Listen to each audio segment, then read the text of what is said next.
Ini lagi dia mana kapil orang kapal kanda, lagi semua पैसा kaya, hiu hai nor, bagni tunggal पैसा pil tadu. Yang biro,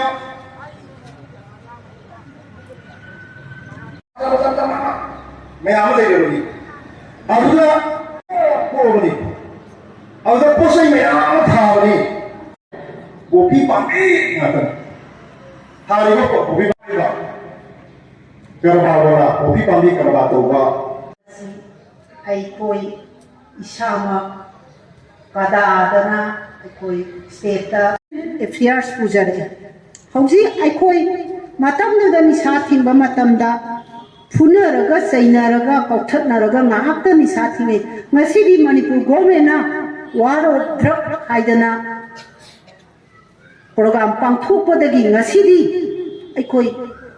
nisha thingiba ima ibn sinsibu nisha saba singna respect tawbire amadi matamduda aikoi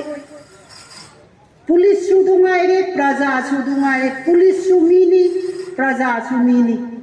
siele ba uniform sina tawdaya da ba thabakni asai sa amana panbir gi ran nambonda akoi osi prem kumar yam numaite numitugi thodo akoi isam yawi ganja thingbai da makta magin khulai pa kono ai khoi di public ni na khoi di maning da halle matam du do khoi kada gi yang kan na tawri ngai matam du da ai ne state drive secretary puri ngai matam da khoi district ka punna khucham naraga sangba matam da khalu da khoi pi ta ya nong do thuma pane ba adu gumba ba ya ma do adu suo di hujik mara nai ni hai roga police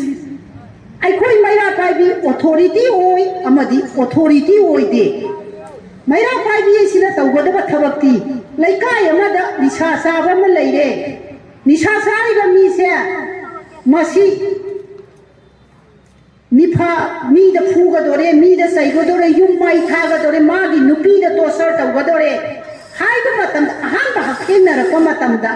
ai koi maira pai bi laikai du gi nisha tingi ba ima ibn sin sida hana mayok na gane ba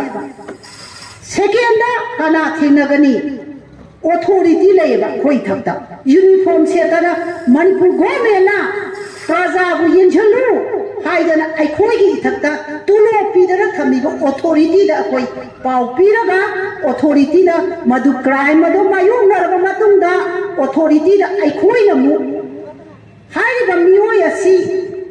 nisana laicurabani masi aikoi yaudra mahak se thado piganu ahin ama ani bitta thambiu aikoi gi wa ta dana thado piganu haidana aikoi na mu authority du haira mani haira ba matunda authority du na aikoi mu tawraba matamda makhoi sibu nisadi sahure nisa sa di mu hadu odraba thataba lambi da putharadra nisha sari base ai khoi na mama moi na khoi nisha thing bagi mama moi na ai khoi na moi afab lambi da puchan dira aga ai khoi adugi da makta Bishempur district hospital da Dr. Ganeshwar anana lairibani ai khoi na kada gi nisha thing padedi ai khoi asumai na param nai na chathajare Dr. Ganeshwar da sum pa patient ama laire masi counseling pi dradi yaroi magi family doga magi nupi thiragana magi nupi do porani nupi thidroga magi mama do puhalla aga ai koi counseling pi ra matunda ma se afab lambi da pusalamna ba akoi tha khudingi mama mapa amadi magi nupi maji misaje kadai de sare ino haida se ai koi pula thidomina ga da ma thidomina ra matunda magi hawra phangdo phangaba matunda ma se ai koi anakwa rehabilitation center amada ai koi kada yaru ga look yaru puchinna gane